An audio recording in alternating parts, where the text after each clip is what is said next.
जय श्री कृष्णा दोस्तों, आपका हमारे YouTube चैनल ज़िंदगी की कहानी में स्वागत है। ताजपुर राज्य के राजा भान सिंह बहुत ही दयालु और प्रजा के चहेते राजा थे। उनकी कोई संतान नहीं थी। इसी गम में राजा और रानी दोनों परेशान रहते थे। उन दोनों ने इसे भगवान की मर्जी मानकर स्वीकार भी कर लिया था। राज्य की जनता भी राजा के गम से दुखी थी।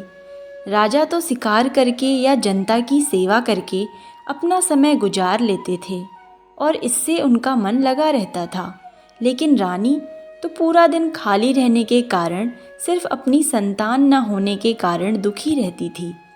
राजा को शिकार का बहुत शौक था। एक दिन वो शिकार करने जंगल की तरफ चल दिए। उसके सिपाही भी उसके साथ थे। जंगल में राजा के सिपाही पीछे छूट गए और वो आगे निकल गया। वो आगे पहुंचा, तभी उसने किसी बच्चे की रोने की आवाज़ सुनी। वो आवाज़ के पास पहुंचा तो देखा कि दो डाकू एक छोटे बच्चे को तलवार से काटने वाले थे। राजा भान सिंह ने उन्हें ललकारा और अपनी वीरता से उन्हें मार दिया। राजा ने बच्चे को देखा तो वो एक सुंदर कन्या थी। राजा ने उसे गोद में लिया। उसको लेकर वो अपने राज्य की तरफ वापस चलने लगा। अब उसके सैनिक भी उसके साथ थे। महल में पहुंचकर राजा ने कन्या को अपनी रानी को दे दिया और उन्हें सारी बातें बताई। रानी ने उसे भगवान का उपहार बताया, जिसने उनकी खाली झोली भर गई थी। रानी ने कन्या का नाम इंदुमती रखा। समय बीतता गया। राजा ने इंदुमती को राजकुमारों की तरह रखा। उसे कभी भी ये एहसास नहीं होने दिया कि वो लड़की है। समय के साथ इंदुमती शिक्षा में नहीं बल्कि अस्त्र शस्त्र चलाने में भी निपुण हो गई थी। अब इंदुमती जवान हो गई थी और राजा भान सिंह के साथ राजपाट चलाने में उनकी पूरी मदद करती थी। वह भी राजा भान सिंह की तरह राज्य की प्रजा की चहेती थी। वह प्रजा के हर दुख को अपना दुख और उनकी खुशी को अपनी खुशी समझती थी। राज्य में चारों तरफ खुशहाली थी, लेकिन ये खुशहाली ज़्यादा दिन नहीं चली। कुछ समय से ताजपुर राज्य में आरा डाकू का आतंक छा गया। वह डाकू बहुत चालाक था। हमेशा वह लूट और कत्ल को अंजाम देता और गायब हो जाता था। आज तक उसकी असली शक्ल किसी ने नहीं देखी थी। वो भेष बदलने में माहिर था। इसी कारण वो किस भेष में आएगा किसी को पता नहीं चलता था।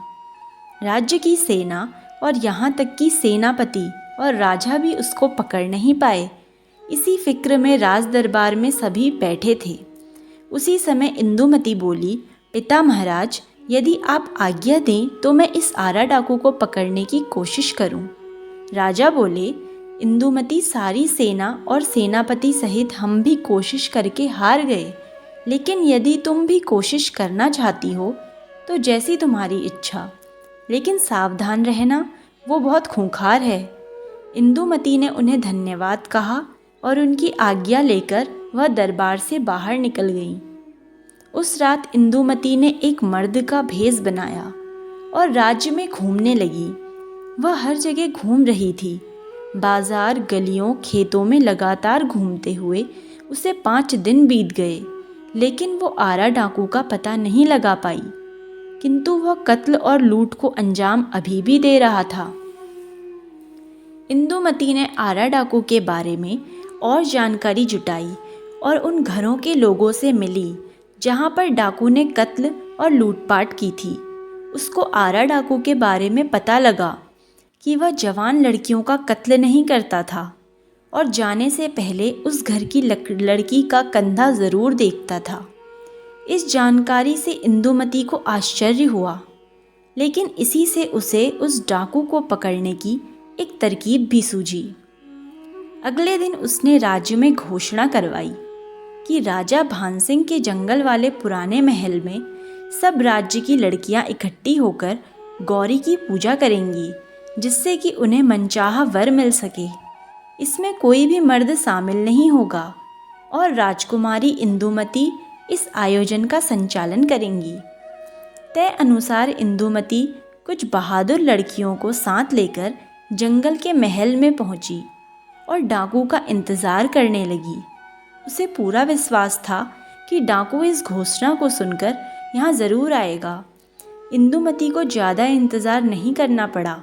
उसने देखा कि एक साया दीवार फांदकर अंदर दाखिल हो गया था। राजकुमारी इंदु सतर्क थी। उसने तलवार के बल पर उसे अपने काबू में कर लिया। उसे पकड़कर दरबार में पेश किया। अब राजकुमारी इंदुमती ने आरा डाकू से लूटपाट और लड़कियों का कत्ल न करने का कारण पूछा, तो उसने बताया कि वो जन्म से डाकू नहीं था। कुछ डाकू उसकी नवजात बेटी को उठाकर ले गए और उसे मार दिया। इसी गुस्से में वह डाकू बना। मेरी बेटी के बाएं कंधे पर एक गुलाब का गोदना बना हुआ था। मैं हर लड़की का कंधा इसलिए देखता था कि शायद मेरी बच्ची अभी जिंदा हो। अब चौंकने की बारी राजा भानसिंह की थी। उसने पूछा, आरा डाकू, क्या तुम्हारी बेटी 18 साल पहले मरी गई थी? आरा ने आश्चर्य से हाँ में जवाब दिया। राजा बोला, आरा, तुम्हारी बेटी जिंदा है और जिसने तुम्हें पकड़ा है वह राजकुमारी इंदुमती ही तुम्हारी बेटी है। राजा ने उसे सारी बात बताई कि किस तरह उसने उस छोटी लड़की को बचाया था। अब आरा डाकू के चेहरे पर मिश्रित भाव थे। उधर राजकुमारी इंदुमती आश्चर्यचकित थी कि पिता महाराज ने उसे आज तक इस बात का एहसास नहीं होने दिया था कि वो उनकी बेटी नहीं है। इंदुमती भागकर राजा के गले लग गई। राजा भानसिंह बोला, आरा, हम इंदु को तो तुम्हें देंगे नहीं और आज से तुम ये गलत काम छोड़ दो और अपने किए का पश्चाताप करो। आरा ने कहा, जब मेरी बेटी जिंदा है तो मैं ये काम छोड़ता हूँ और मैं यही सोचकर खुश हूँ कि वो अब राजकुमारी है। आरा डाकू अब सन्यासी बन गया था और राजा भानसिंह ने उसे अपने महल के मंदिर की देखभाल का जिम्मा दे दिया था। पूरी प्रजा और सारे दरबारियों ने इंदुमती के साहस और बुद्धि की प्रशंसा की। तो दोस्तों, कैसी लगी आपको ये कहानी? कमेंट सेक्शन में ज़रूर बताइएगा और ऐसी ही वीडियोस देखने के लिए हमारे चैनल को सब्सक्राइब करें और वीडियोस को लाइक करें।